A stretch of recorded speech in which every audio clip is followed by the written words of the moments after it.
A perspectiva isométrica é aquela perspectiva em que os eixos, isométrica, iso quer dizer mesma medida, então isométrica quer dizer, assim ainda fica mais fácil de mostrar a vocês, ó.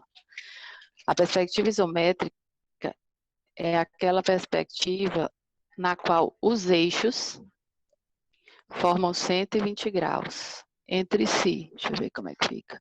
Vocês estão vendo assim? Ó. Imagina aqui um canto de parede. Ó. Esse aqui é a altura, ó. Esse aqui é o piso. Vocês estão vendo de cima, a vista de cima. Aí a perspectiva isométrica não são esses eixos, que esses eixos é entre o verde e o roxo, 90 graus, entre o roxo e o preto, 90 graus, e entre o preto e o verde, 90 graus. Na perspectiva isométrica, o ângulo entre os eixos é 120 graus. Então, a gente faz o quê? A gente abre 30 aqui e desce 30 aqui, ó. Então, fica 120, 120 e 120. Então, esses são os eixos de um objeto representado na perspectiva isométrica. Ó, vocês estão vendo? Ó. Uma coisa dessa maneira aqui. Isso no espaço, tá? Se eu for desenhar no papel, eu tenho que fazer aparecer essas 3 dimensões, mas um suporte com 2 dimensões. Então, é por isso que o 120 com relação aos 90 é 30, né? Então, é por isso que, para fazer os eixos da perspectiva isométrica, como é o procedimento? A gente traça uma horizontal. Vou traçar aqui uma horizontal. Aqui. Aqui. Tentar escurecer para ficar fácil de ver. Então, aqui a gente tem uma horizontal e, em seguida, eu vou traçar uma perpendicular a ela, que vocês já sabem, né? Coloca um esquadro na direção da referência e o ângulo de 90 graus encostado nela. E aí, a gente traça aqui a perpendicular, certo? Para que eu estou fazendo isso? Porque eu falei para vocês que os ângulos na perspectiva isométrica são 30 e 30, certo? Vou escrever aqui, ó. Não sei se vai dar para ver. 30 e 30. Dá para ver. Bom, como é que eu vou fazer aparecer esses 30 aqui? Vocês também lembraram como faz nesse instante. Coloca aqui um dos esquadros na direção da minha referência, porque os 30 graus vão ser em relação à horizontal. E aí eu encosto o esquadro de 30 graus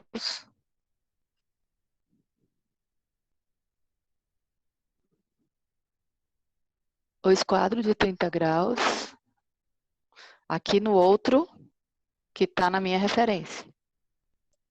E aí, ó, eu traço aqui o primeiro eixo. Em seguida, eu viro. E vou traçar agora o segundo eixo. Certo? Então, eu não vou precisar mais da minha horizontal, tá? Porque era só para fazer os eixos. E aí, eu vou ter o quê? Eu vou ter o eixo X, o eixo Z e o eixo Y. Vou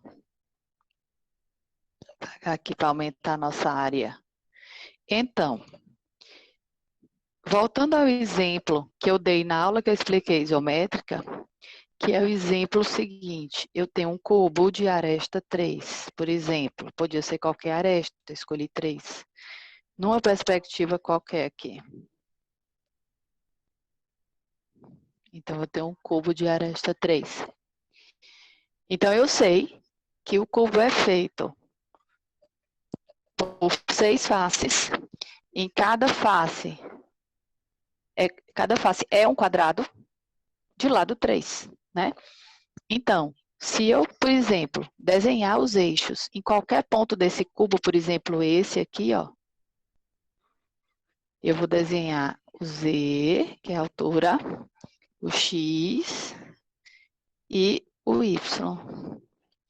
Então, o que é que eu descubro quando eu faço isso? Eu descubro que eu preciso marcar no eixo X 3 unidades, eu preciso marcar no eixo Y 3 unidades, e eu preciso marcar no eixo Z 3 unidades. Certo? Tá me entendendo até aí? Esse telefone tostou um pouquinho.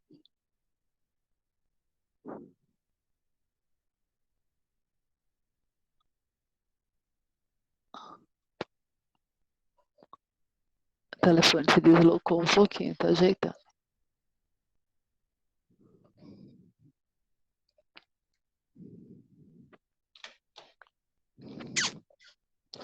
Bom, então, eu ensinei a vocês como é que a gente traça os eixos da perspectiva isométrica, né? Em seguida, eu dei aqui o exemplo do cubo de aresta 3. Aí a gente transportou os eixos para um ponto qualquer do cubo, esse vértice dos 3 eixos, para qualquer vértice do cubo, você poderia ter colocado em qualquer um, escolhi esse, tá? E aí, a gente vai proceder à execução do desenho do cubo na perspectiva isométrica. Então, a primeira coisa que eu vou fazer é desenhar os eixos. Já fiz isso. A segunda coisa que eu vou fazer é marcar nos eixos X, Y e Z as dimensões, no caso aqui do cubo, que são quem? 3 unidades no eixo X, 3 unidades no eixo Y, 3 unidades no eixo Z. Feito isso, eu vou traçar retas paralelas aos eixos. Então, como é que eu faço uma reta paralela ao eixo Z? Eu coloco, ó, um esquadro na direção da reta que eu quero repetir a direção, o outro para segurar. Lembram-se? Aqui. Aí eu vou deslocar esse esquadro até o 3. Por quê? Porque aqui, quando eu traçar essa paralela, ela vai delimitar essa face do cubo. Que tem o quê? Um dos lados dela é 3, certo? Em seguida, ó, eu nem tiro os esquadros do canto. Eu empurro lá até o ponto do eixo Y, que também é 3. E aí eu traço, ó, a outra paralela. Nesse ponto onde nós estamos, o que nós determinamos aqui? Ó? 2 faces, embora inacabadas, do nosso cubo, certo? E aí, em seguida, a gente precisa fazer as paralelas ao eixo X e paralelas ao eixo Y. Então, ó, a gente coloca um esquadro na direção da reta que eu quero repetir a direção e o outro para segurar. Então, eu movo o esquadro até o ponto 3 unidades no eixo Z. Em seguida, eu vou fazer a paralela ao eixo Y. E aí eu coloco, ó, um esquadro na direção que eu quero da reta que eu quero repetir a direção e o outro para garantir que ele siga na direção que eu quero. Movo o esquadro até o ponto 3 de altura e traço a paralela. Com isso, o que foi que eu fiz até agora? Ó, até agora eu consegui delimitar 2 faces do meu cubo. Só que o meu cubo não é uma figura plana. Ele é uma figura tridimensional, porque a perspectiva é uma representação que consegue apresentar a tridimensionalidade dos objetos no suporte bidimensional. Então, eu preciso dar um volume para esse meu desenho. E eu consigo isso como? Da seguinte maneira. Eu vou traçar, né? Porque eu preciso, ó, aqui dentro é para caber alguma coisa. Só que aqui não tem nada, então eu preciso delimitar, né, os contornos do meu sólido. Então, como é que eu vou fazer? Eu vou fazer uma reta paralela a essa, porque a gente sabe que no cubo as faces são quadrados. E a gente sabe também que os quadrados são polígonos que têm os lados paralelos 2 a 2, não é? Então, se eu já determinei esse lado aqui, eu sei que o lado que vai ficar aqui, ó, eu sei que esse aqui vai ser paralelo a esse aqui. Por mais que ele esteja numa posição, que é o caso aqui, que não pareça, né? Mas ele está paralelo. Então, como é que a gente faz? Um esquadro na direção da reta que eu quero repetir e o outro para garantir, voltar mais para cá para poder pegar exatamente onde eu quero traçar. Então, eu empurro até onde? Até o vértice do lado de lá, né? Que é exatamente o outro lado. Bom, fica faltando quem? O último,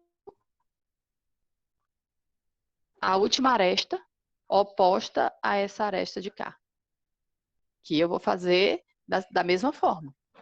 Um esquadro na direção da reta, que eu quero repetir a direção, porque eu quero uma paralela a essa. E aí eu vou empurrá-lo até onde? Até o vértice que já está determinado, que é esse aqui. E aí eu traço a outra. E então, a gente tem um cubo na perspectiva isométrica. Tranquilo? Alguma dúvida até aqui? Bom, então, no caso aqui, seria para fazer um quadrado. Mas vamos supor que esse sólido aqui, esse aqui tem aresta 3, ele não seja quadrado. Esse aqui embaixo, esse primeiro que eu fiz. Vamos supor que ele não seja assim, eu vou inclusive apagar os eixos, porque vocês já entenderam, né? Vamos supor que ele não seja assim, ó, ele seja assim.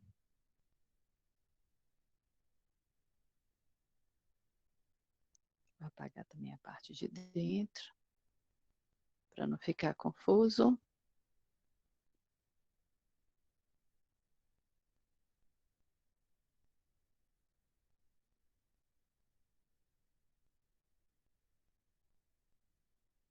Pronto. Vamos supor que ele seja assim, certo? Ele não é mais um cubo. Ele é um sólido desse tipo. Mas um sólido desse tipo, vejam, ó, vou completar aqui.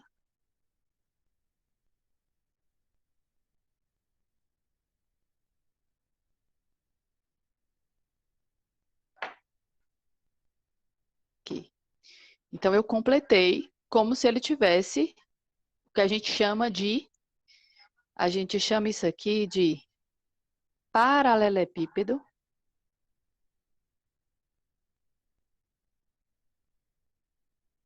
envolvente, ou sólido envolvente. E o que seria esse sólido envolvente? Esse sólido envolvente é o seguinte, vamos supor que ao invés de desenhar, eu vou pedir a vocês depois para esculpir esses sólidos no sabão. Então, vamos supor que eu diga assim, eu quero que vocês façam a escultura desse sólidozinho preto no sabão. Aí eu digo, quanto vai medir em termos de comprimento, altura e largura o pedaço de sabão? Vamos supor que essa medida aqui, ó, Essa aqui, eu cortei na metade. Vamos supor que essa altura aqui, deixa eu colocar direitinho, para não poluir o desenho. Seguinte. Esse tamanho aqui, 1,5. Na verdade, as cotas a gente não coloca assim, certo? A gente coloca acima, mas no caso aqui, como tem uma distância, eu vou colocar assim para ficar visível. Então, aqui é 1,5. E essa aqui, ó, é 3. E aqui é a mesma coisa. Aqui, 1,5. E essa aresta aqui, ó, que eu já tinha até colocado, né? É 3. E essa aresta também é 3. Então, quanto tem que ter o sabão para... Quanto eu tenho que cortar? Eu vou comprar uma barrinha daquelas, só que aquela barrinha não está na minha medida. Quanto tem que ter o sabão para eu fazer esse sólido aqui preto? Né? Aí eu vou ter 3 no eixo X, 3 no eixo Y e 3 no eixo Z. Então, se eu pegar esse sabão e transformar num cubo de aresta 3, eu vou conseguir esculpir essa figura aqui, tá? Como eu já disse que cortei na metade, vou dar uma apagada aqui para ficar mais legível. O desenho, só o desenho que é importante entender, tá? Então, vou apagar também aqui.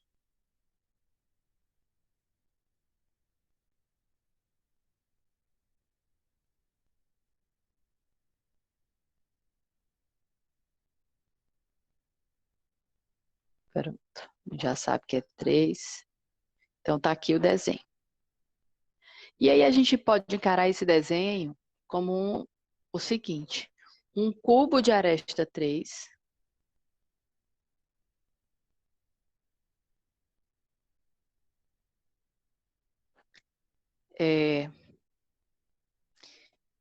Menos um paralelepípedo.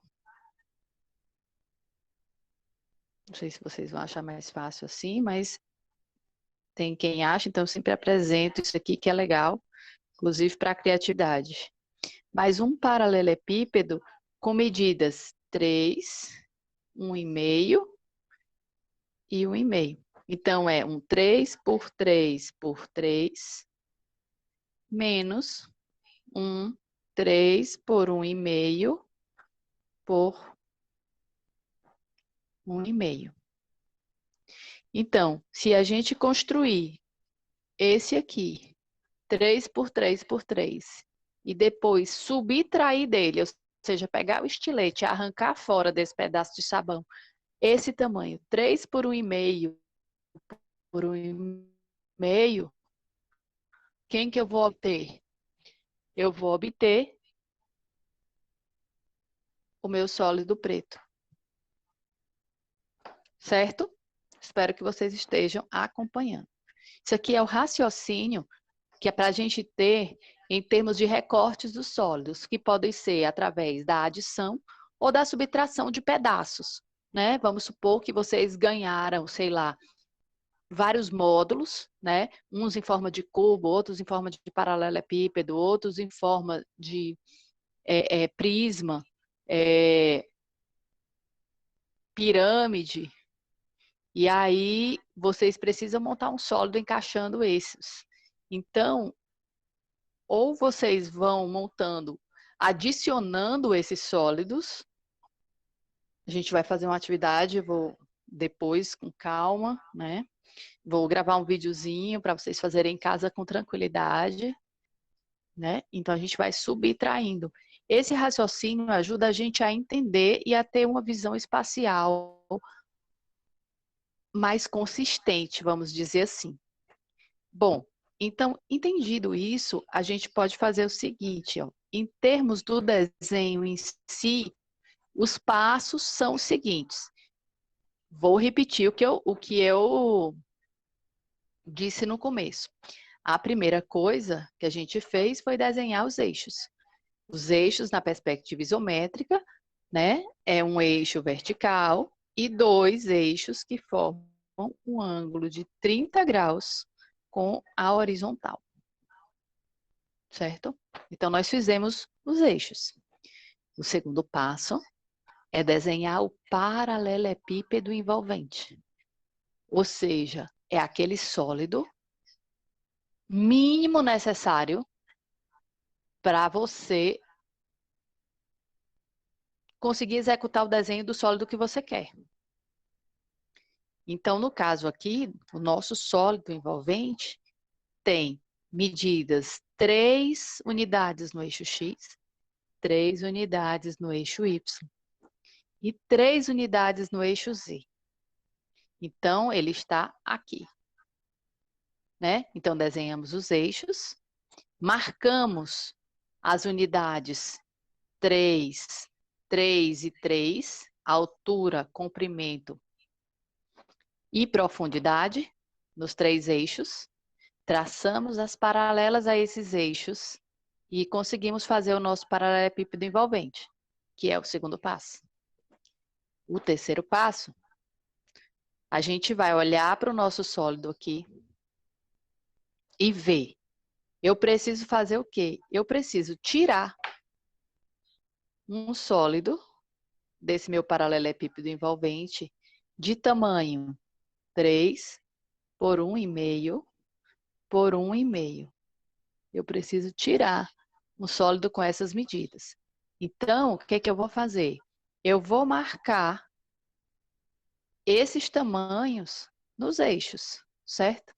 Então, eu marco aqui, ó, o 1,5, certo? E marco aqui o 1,5. E aí eu faço o quê? Deixa eu escurecer aqui, vai ficar ele todo azul.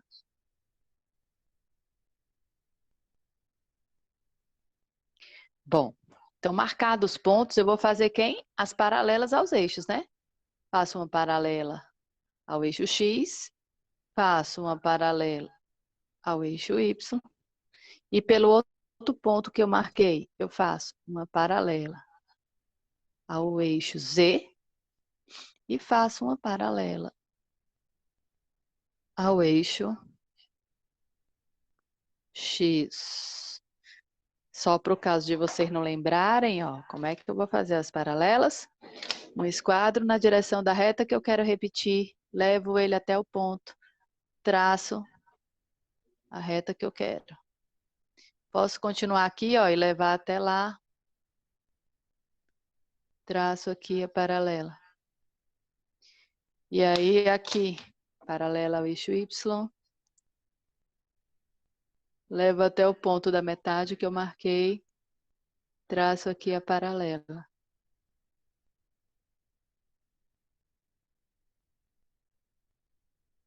Aqui.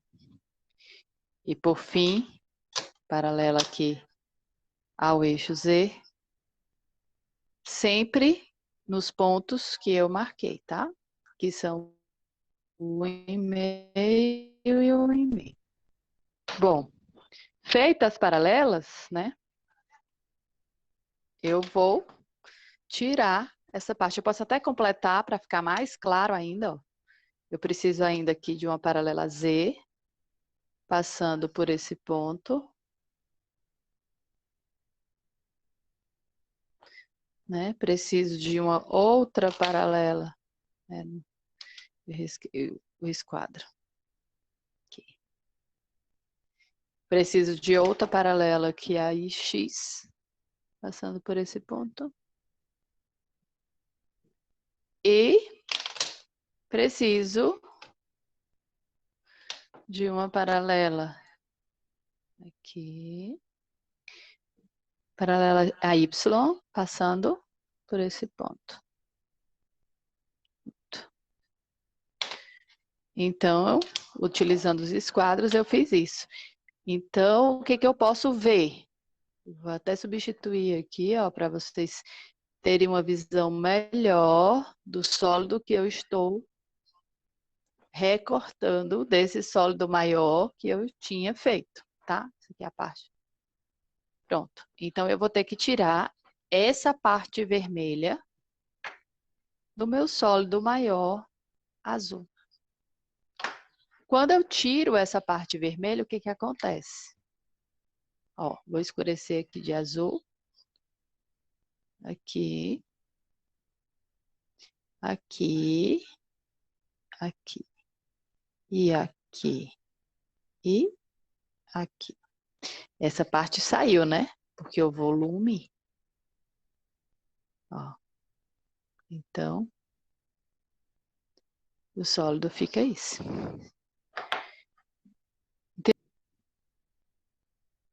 Bom, entenderam, né? Bom, o que que nós vamos fazer agora, então? Vamos fazer uma revisadinha no círculo. O círculo na perspectiva isométrica. Então, tá aqui o nosso cubo. Na verdade, a gente só precisa de um quadrado, tá? Mas aí eu desenhei o cubo inteiro, porque se o círculo está na perspectiva isométrica, ele faz parte de um sólido que está na perspectiva isométrica, certo? Aqui.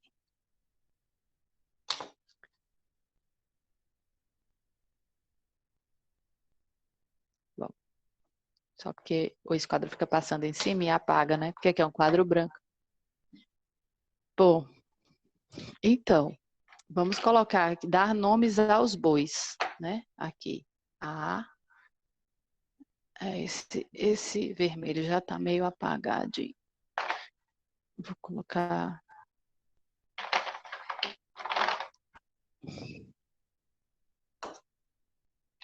Deixa eu ver se esse aqui risca melhor. A, B, C e D. Bom, então, a gente vai agora proceder ao desenho de um círculo na perspectiva isométrica. Um círculo na perspectiva isométrica, ele tem um aspecto de uma elipse. Se você desenhar um círculo com aspecto de círculo, você vai achar que o seu desenho está estranho. Por quê? Por conta da posição, o círculo na perspectiva isométrica, ele tem a forma de uma elipse, certo? E aí, existe duas coisas importantes para a gente saber. A primeira coisa é que o círculo está inscrito em um quadrado. Em um quadrado. Então, esse círculo, na perspectiva isométrica, ele está inscrito em um quadrado.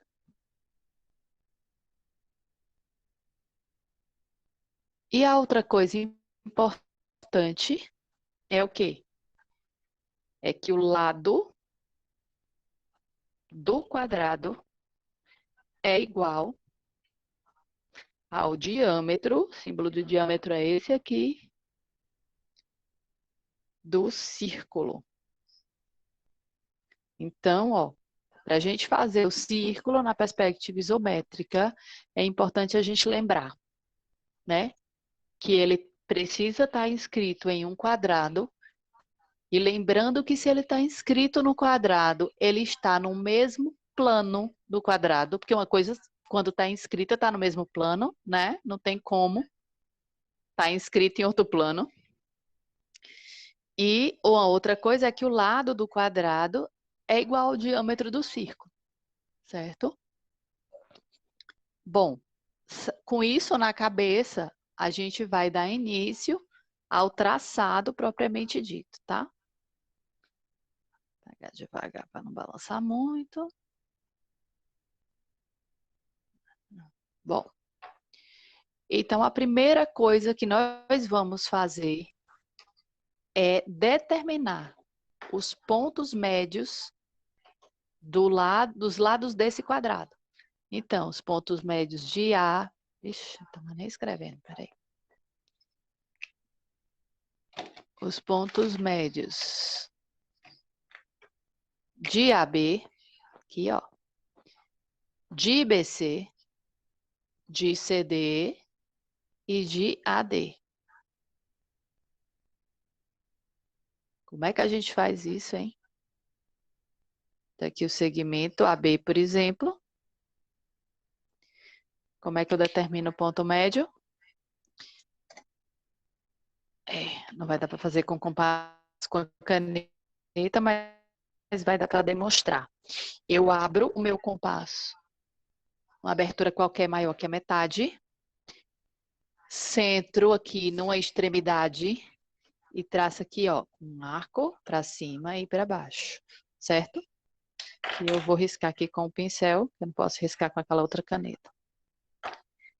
Bom, em seguida, eu centro com a mesma abertura na outra extremidade e corto esse arco aqui e aqui.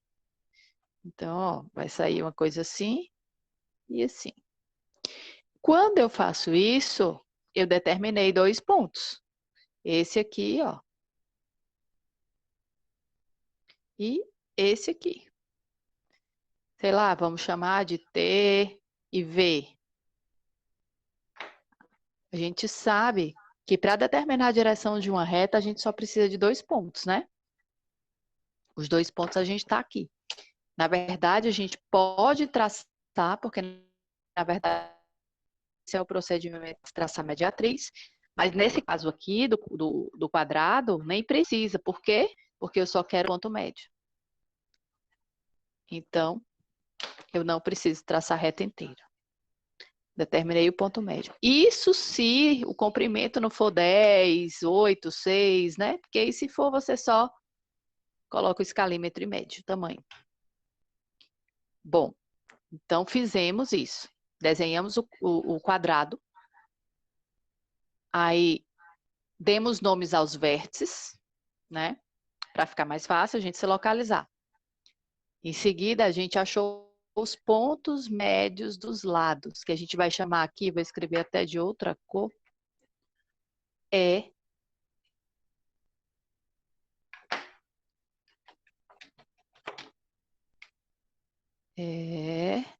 esse dá para ver? Dá.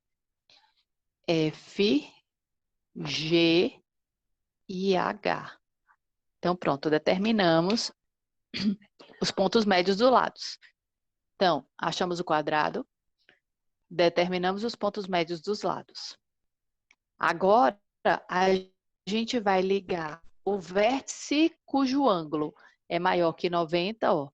Nesse quadrado, em perspectiva isométrica, há 2 ângulos maiores que 90, os ângulos relativos aos vértices D de dado e B de bola, e tem 2 vértices cujos ângulos são menores que 90, que são os ângulos relativos aos vértices A e C de casa, certo? Então, nós vamos ligar os vértices cujos ângulos são maiores que 90, ou seja, os vértices mais abertos, para falar numa linguagem bem clara, aos pontos médios contrários a eles. Então, a gente liga aqui o ponto D até o ponto E e liga o ponto D até o ponto E. Ok? Em seguida, a gente faz isso com o outro lado. Então, outro vértice mais aberto, do ponto B ao ponto H e do ponto B ao ponto G. Aqui. Ótimo. Para que a gente fez isso, hein? A gente fez isso para determinar 2 pontos. Ó, aqui. O ponto I e o ponto J. Agora, a gente só precisa traçar. Então, como é que a gente faz? A gente pega o compasso, centra em B. Aí a gente abre até H. Ou até G, que tem a mesma medida. E a gente vai traçar esse arco maior da elipse aqui, ó. Então, vai ficar... Vou traçar aqui de vermelho, tá? Aqui, ó. Sim. Ficou muito claro, né? Porque vou tentar escurecer para ficar melhor.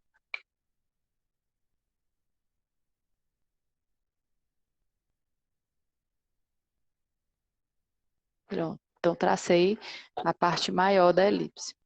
Em seguida, ó, eu estava aqui, centrei em B e tracei essa parte. Em seguida, eu faço simétrico. Eu vou para D, né? E com a mesma abertura, porque é do mesmo tamanho, eu abro até D ou até E ou até F. Ó.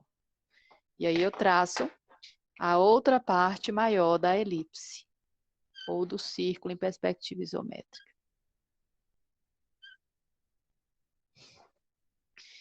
Pronto, então minhas duas partes maiores estão traçadas. E aí agora eu centro em I, aqui ó,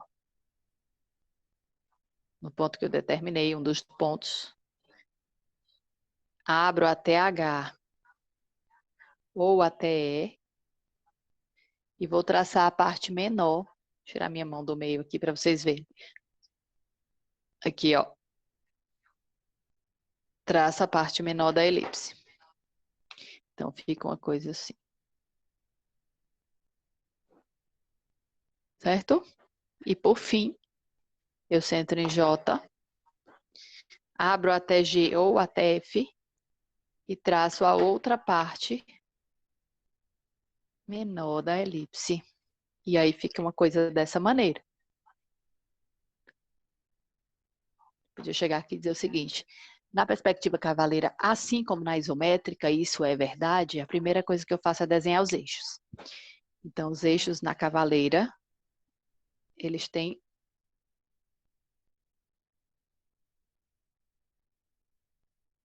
Y, e esse ângulo aqui pode ser 45, 30 ou 60. Bom, eu podia chegar aqui e dizer assim, gente, a perspectiva cavaleira, ela se caracteriza por uma face do objeto ser paralela ao plano de projeção. Por exemplo,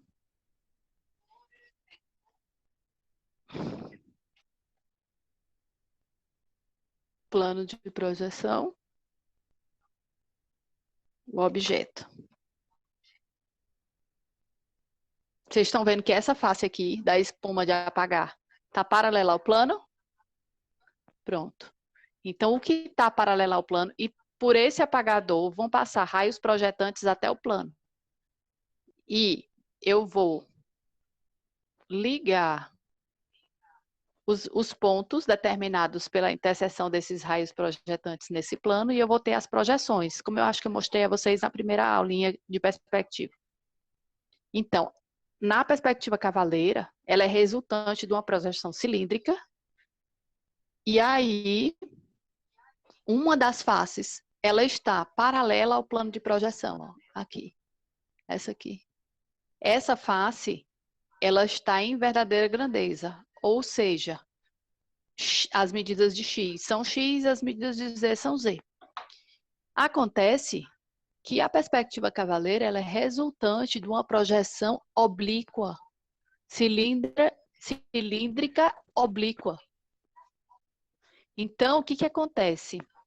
Esse eixo, que a gente chama de eixo fugante, que é o eixo que não está paralelo ao plano de projeção, quando você vai projetar esse eixo no seu suporte, que é o papel, e que é plano, não é tridimensional, ele sofre uma deformação. No caso da perspectiva isométrica, em que nenhuma face do objeto está paralela ao plano de projeção, os três eixos sofrem deformação. Só que como o ângulo entre esses três eixos são iguais, a deformação é a mesma. Então, é por isso que não faz diferença você usar a mesma medida no X, no Y e no Z na perspectiva isométrica. Ela pode não corresponder à perspectiva isométrica real. Ela fica reduzida, mas ela fica proporcional. E como o objetivo dessas perspectivas, né, que a gente chama de axonométricas, a isométrica, a dimétrica, a trimétrica e a cavaleira, o objetivo é fornecer rapidamente uma visão realista, legível do objeto que você vai projetar, ou do que você imaginou e vai criar, então você não precisa das medidas. Nessas perspectivas, as medidas não são importantes. O que é importante é você conseguir passar ao seu interlocutor uma representação próxima da realidade, certo? Mas aí tudo bem, na isométrica todo mundo sofre a mesma deformação, está tudo resolvido. Você faz o desenho isométrico, que ele é reduzido com relação à perspectiva isométrica, mas está tranquilo. Aqui na perspectiva cavaleira, as coisas são um pouco diferentes, por quê? Porque uma das faces, ela está paralela ao plano de projeção. A outra não está. Então, quando você vai fazer a projeção, porque você vai desenhar no plano essa perspectiva, que nós estamos desenhando aqui, os eixos, é no plano, 2D. Então, esse eixo que sai do plano, projetado no plano. E quando a gente tem uma projeção num plano, o que acontece? Ela pode ser maior ou menor. Ó, vamos supor que outro plano de projeção, porque esse papel é ruim de ver, que ele é muito fino. Vou pegar o livro de novo. Então, aqui a gente tem... vou colocar até um copo aqui, que aí ele fica em pé sozinho, tá? Ó, aqui é um copo. E aqui eu tenho um plano de projeção. Se eu passar linhas projetantes até o plano aqui, de modo que essas linhas, o escalímetro é a linha, seja perpendicular ao plano, eu passo uma por aqui, uma por um lado, uma por outro, uma por baixo. Depois eu ligo os pontos, eu vou obter uma projeção da face desse copo exatamente do tamanho do copo, certo? Se eu passar pelo copo, ó, raios projetantes oblíquos, ele não é mais aqui. É oblíquo, assim, ó, inclinado. Não é mais ortogonal. É inclinado. Aqui. Certo? Quanto mais inclinado forem esses raios, menor é a projeção. Concorda? Então, essa projeção, que não tem a medida real, ela sofre uma deformação. E de quanto é essa deformação? Ela tem a ver com o valor do ângulo desse eixo fugante, certo? Então, eu vou mostrar para vocês aqui um desenho. Vou até escurecer para ficar mais legível, tá? Vou escurecer aqui, porque é importante mostrar isso aqui. Eu queria que vocês entendessem. Eu podia fazer realmente só para vocês decorarem, mas eu gostaria muito que entendessem, é muito importante entender, tá? Uma coisa que risque aqui. Z. Escrever de preto aqui. Ó, aqui é Y. Será que dá para vocês enxergarem? Mais ou menos. Deixa eu ver aqui. X e Z. Eu vou subir um pouquinho para ficar mais fácil de vocês verem. E aqui a gente tem uma reta e um ponto 1. E aqui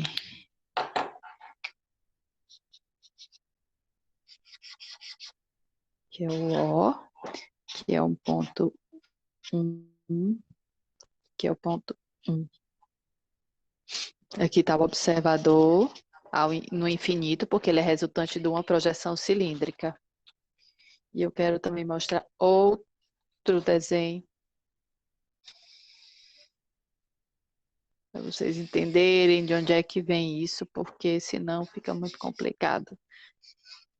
Eu não sou a favor de você engolir o que você não entende. Preciso entender.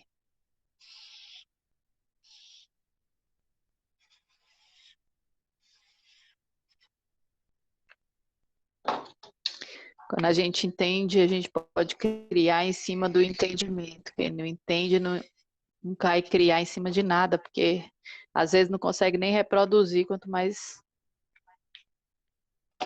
criar. Y, X, Z. Vou colocar de verde também esse para ficar mesma esquema de cores lá do primeiro. Isso aqui, vamos chamar ele de Y, que é a projeção do eixo que sai. E aqui, aqui. Isso aqui vai para o infinito, são os raios projetantes, que é o ângulo. E aqui também. Então, eu vou escrever aqui de azul para ficar mais fácil o ponto 1, o 0, que é o ângulo alto, o ângulo alto, o ângulo alto. E o ponto 1, que é esse aqui. Bom, ó, então aqui, ó, deixa eu ver. Aqui, ó, a gente tem um plano, que é esse retângulozinho aqui, que essas bordas dele estão onduladas de propósito, para dizer que ele não termina aqui, tá? Então, no plano, a gente tem quem? X e Z, duas dimensões. E saindo do plano, a gente tem um eixo Y, certo? Então, a gente tem aqui, ó, o eixo Y saindo do plano. Pronto.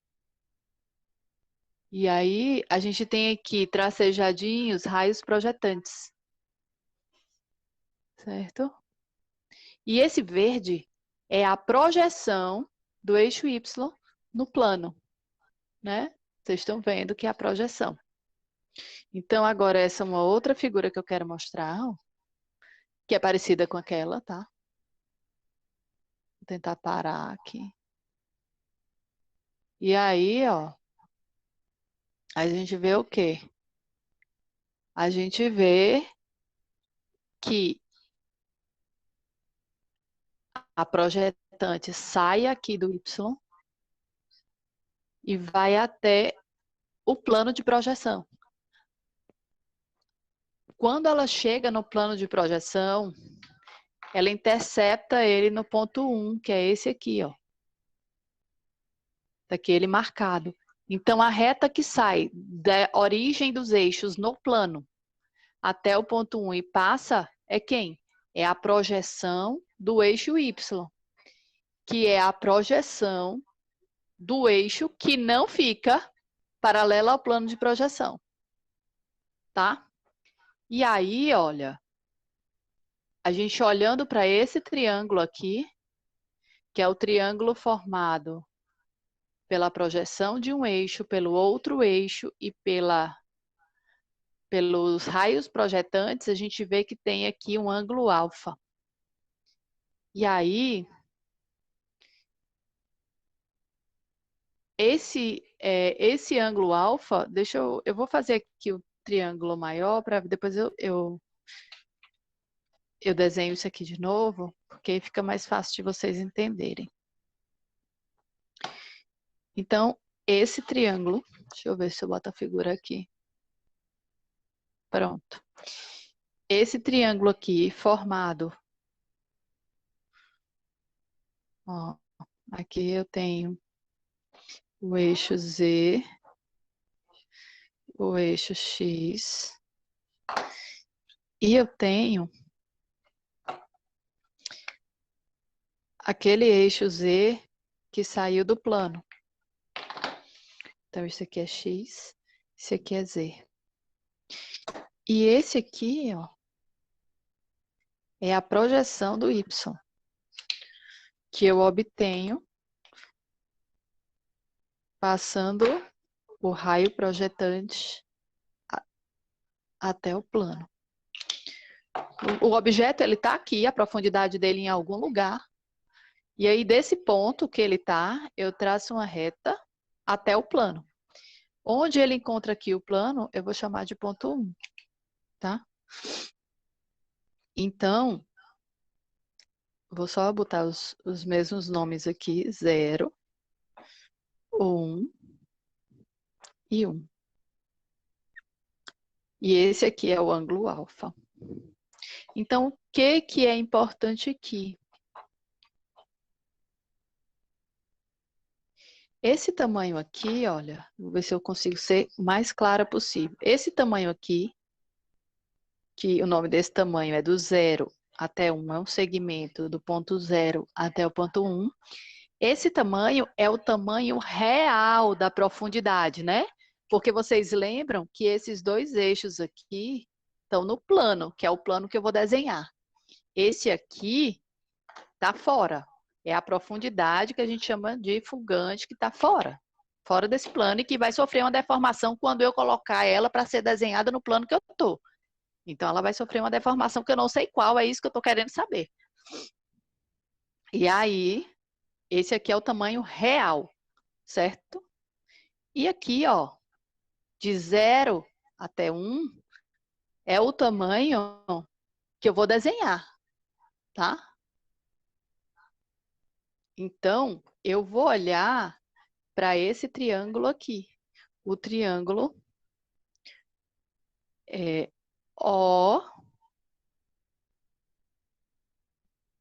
esse triângulo aqui. Os lados O, os vértices, melhor dizendo, O, 1 entre parênteses e 1. Esse triângulo aqui. Aqui, ó. Esse triângulo aqui é um triângulo retângulo, certo? Se esse triângulo aqui é um triângulo retângulo, o que é que eu posso dizer dele? Vou apagar aqui para não ficar tão poluído e vou desenhar ele bem aqui. Ele é um triângulo retângulo e ele é o seguinte, aqui é o O, aqui é o 1 entre parênteses, e aqui é o 1, e aqui é o ângulo. Eu reproduzindo o que está aqui, bem aqui. Certo? Então, todo esse carnaval aqui é para saber o quanto é que eu vou ter que diminuir aqui para esse desenho não ficar deformado. E aí, como é que eu faço? Eu posso começar fazendo o seguinte. Tangente desse ângulo alfa, eu lembro lá, não precisa vocês saberem aqui não, estou explicando para vocês não ficarem voando, tá? É seno sobre cosseno. Não sei se vocês lembram disso lá do terceiro ano. Né? E a cotangente é igual a 1 sobre a tangente. Então, seno sobre cosseno é cateto oposto sobre o cateto adjacente. Então, aqui a tangente vai ser quem? Ó, o ângulo está aqui, ó, no meu dedo. O cateto oposto dele é O1, entre parênteses. E o cateto adjacente é O1. Então, se a tangente é isso, a cotangente do alfa é igual a o segmento O1 dividido pelo O1 entre parênteses, certo? Então, eu achei esse resultado aqui que é importante para mim. Então, a gente sabe, olhando para cá, o que que a gente sabe? A gente olha aqui para essa figura, lembram-se que eu falei que esse aqui é o comprimento real? Então, ó, esse aqui, não posso botar uma seta, senão não vai aparecer, mas vou botar um R aqui de comprimento real aqui embaixo, ó. Esse O entre parênteses. E esse aqui é o desenhado, certo? E aí, eu venho aqui, vou escrever aqui em cima, e assim, qual é a conclusão que eu chego? Que o desenhado é igual ao real vezes o coeficiente de deformação, né? Que é essa cotangente de alfa, é o coeficiente de deformação, que é exatamente, ó, o quanto ele se deforma. Então, se esse alfa for igual a 45, a cotangente de 45 é igual a meio. É por isso que quando a gente desenha a perspectiva cavaleira no ângulo de 45, a gente tem que dividir todas as medidas de y por 2, certo? Lembrem-se disso. Se o ângulo alfa, em vez de 45, for 30, a cotangente de 30 é 2/3. Desculpa, 3/4. 0,75. E se o alfa for 60, a cotangente de 60 é 2/3, que é 0,666. Certo? Então, guardem esses valores. Vamos apagar. Essa parte, logicamente, vocês não precisam decorar. Eu falei para vocês entenderem que não é mágica, que eu tenho aqui, ó, o X, o Z e o Y. Esse ângulozinho aqui, ele pode ser, tá aqui alfa. A alfa pode ser igual a 45. A alfa pode ser igual a 30. O alfa pode ser igual a 60. Certo? Se alfa for igual a 45, o coeficiente de deformação é 0,5. Se alfa for igual a 30, o coeficiente de deformação é igual a 3/4. E se alfa for igual a 60, o coeficiente de deformação é igual a 2/3. O que quer dizer isso, afinal de contas? Afinal de contas é o seguinte, vamos agora voltar para o nosso cubo, certo? Então, vamos fazer primeiro o nosso cubo aqui no ângulo de 45. Só fazer uma pequena... Agora sim, Tadeu, eu vou fazer uma conta para ver se dá certo. O valorzinho que eu vou botar para a aresta do cubo. Por exemplo, se ele for 4, 4 dividido por 2 dá 2. Se ele for 4, 12 por 4 dá 3. Se ele for 4, 8 por 3 não dá. Dificilmente aqui vai dar 3. Se for 3, 9 por 4. Se for 5, 15 por 4 não dá. Se for 8, 24 por 4 dá 6. 16 por 3 não dá. Bom, vamos aproximar então. Vamos botar aqui, também senão não vai caber lá. Vamos botar aqui a aresta do nosso cubo. Vamos botar 3, que 3 vai dar certo. Não, não vai. Aí vamos botar 4, que dá certo para a maioria. Bom, então, o procedimento é o seguinte, é exatamente o mesmo da isométrica. Primeira coisa, constrói o eixo. Que no caso aqui, ó, sempre o X e o Z vai ser formando o ângulo de 90 graus. Ele pode ser assim, ou ele pode ser assim, ó, pro outro lado. Não tem problema não, tá? Eles sempre vão formar um ângulo de 90 graus. Agora, o Y, ele pode ser 45, 30 ou 60. Então, a primeira coisa, vamos fazer os eixos. Já fizemos. O nosso cubo tem aresta 4, que eu falei. Então, a gente vai fazer o quê? A gente vai marcar 4 no X. A gente vai marcar 4 no Y. E a gente vai marcar, 4 no Z. E no Y a gente vai marcar quanto? A gente vai lembrar que quando o alfa é 45, o coeficiente é meio. Então, ao invés de a gente marcar 4 lá, a gente vai marcar 2. Se a gente marcar 4, o que, que vai acontecer? O sólido vai parecer que foi esticado para trás. Certo? Então, a gente fez os eixos, como na perspectiva isométrica, marcou comprimento, altura, profundidade nos eixos, como na perspectiva isométrica. A diferença é que aqui a gente tem que levar em conta a deformação em Y, certo? Como a gente está aqui lidando com o ângulo de 45, a deformação é meio. O coeficiente de deformação, melhor dizendo. Ou seja, é aquele valor que você precisa multiplicar para que compense a deformação e o sólido não pareça estranho.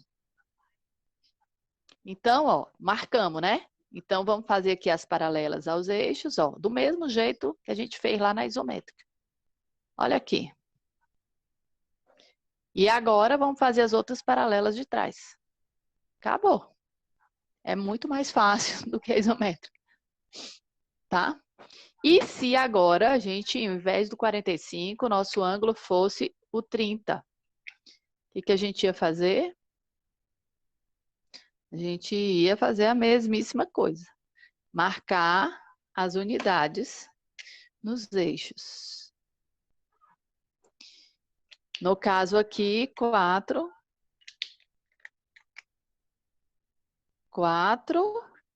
e no caso do eixo Y, vai ser quem? 4 vezes 3 quartos, que é igual a 3. Então, a gente vai marcar, ao invés de marcar 2, a gente vai marcar 3, ó, fica um pouco mais para cá. Feito isso, paralelas, paralelas, paralelas, paralelas.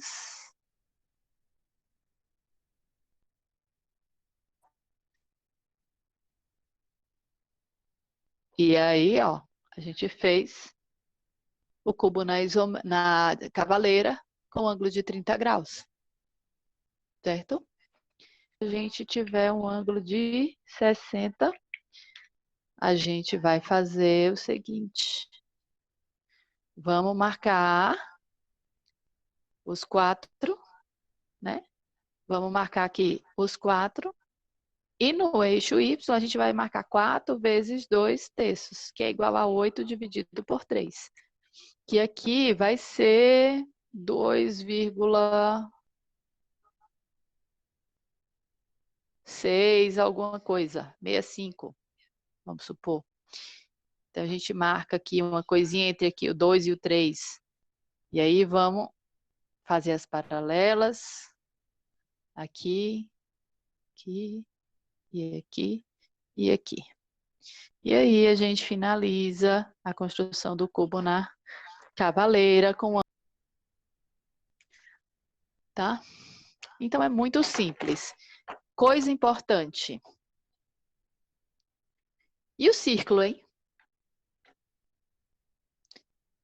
Aí, eu vou até compartilhar com vocês o procedimento de fazer o círculo na cavaleira, mas como não há consenso sobre a exatidão da confecção, execução do desenho do círculo na cavaleira, o que que se diz? O que é que se faz, na verdade? Quando o sólido tem uma parte circular em uma face, como é o caso desse aqui que a gente acabou de desenhar, assim, né?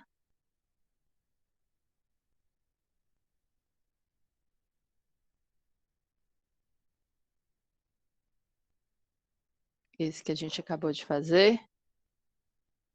Esse aqui, ó, só tem parte circular na face frontal e na posterior, que é paralela à frontal. Mas se o sólido, em vez de ser assim, fosse assim, ó, vou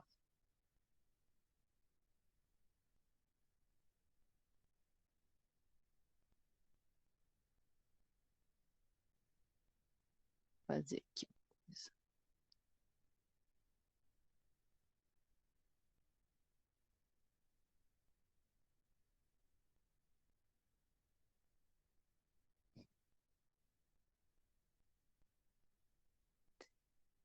Se fosse assim, o que estava acontecendo numa coisa desse jeito?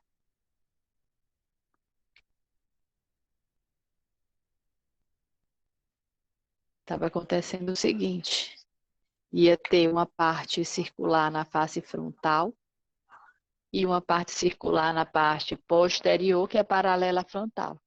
Até aí, beleza? Mas aí apareceu uma parte circular aqui na face lateral esquerda, que não está no mesmo plano da face frontal. E na perspectiva cavaleira, se vocês lembram que eu falei, uma das faces do sólido é paralela ao plano de projeção e a outra não está nesse plano, certo? Vamos supor que esse ângulo a gente vai considerar 45. Então, quem está paralelo a esse plano XZ, quem está paralelo, está em verdadeira grandeza. As medidas são as mesmas, né? E quem está no plano YZ, que é o plano onde se encontra a fugante, ou seja, o eixo que sofre deformação na sua projeção no plano, ela, assim, sofre uma deformação. Então, o que é que se diz? Quando você tem um sólido desse tipo aqui, que tem uma parte circular em um plano só, você vira esse pano para frente e desenha ele em verdadeira grandeza. Ou seja, o círculo aqui é o círculo mesmo. Eu vou já fazer para vocês verem. Agora, nesse caso, como é que você vai virar a face frontal e a lateral esquerda para frente? É impossível, né? E nesse plano, não tem um procedimento consensual de fazer partes circulares que seja aceito como exato. Ele é visto como uma coisa aproximada. Então, o que recomenda é colocar a maior face, que geralmente é a frontal, que tem mais detalhes, ou a face que tem parte circular, você coloca ela com frontal e de verdadeira grandeza. Então, um sólido desse tipo aqui, a gente não dá preferência para desenhar na perspectiva cavaleira. A gente desenha ele em outra, na isométrica, certo? Na cavaleira, não. Mas eu vou compartilhar no videozinho como é que esse procedimento que é tido como aproximado, né? Estou fazendo ainda, por isso que ainda não foi compartilhado, uma série de videozinhos curtos mesmo. Na próxima semana eu também vou falar sobre o trabalho final. Tá? Como é que ficaria esse sólido aqui, desenhado na cavaleira? A primeira coisa que eu vou fazer é os eixos, ó. São os eixos, melhor dizendo, né? Ó, vamos fazer com ângulo de 45. Esse aqui é X, esse aqui é Z, e esse aqui é Y. Então, vamos fazer sem medidas mesmo, certo? Aproximadas. Quem é o paralelepípedo envolvente aqui, ó? Vamos supor que isso aqui seja 3 e aqui seja 5, né? Então, a gente marca aqui e faz as paralelas. E vamos supor que essa profundidade seja 3 também. E aí a gente marca um e-mail aqui, certo? E aí, ó, a gente vai fazendo as paralelas.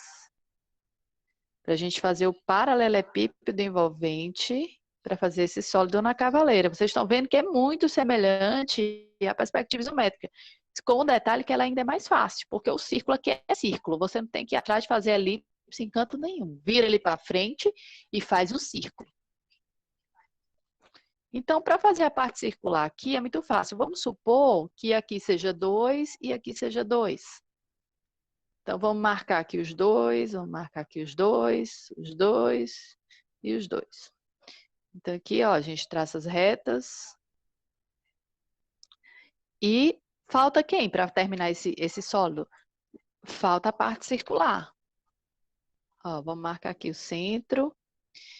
Aí, vamos supor que o raio aqui seja 3. Não, 3 não pode ser, 2. Porque 3 é o tamanho da altura, senão ele vinha aqui e encostava aqui embaixo, né?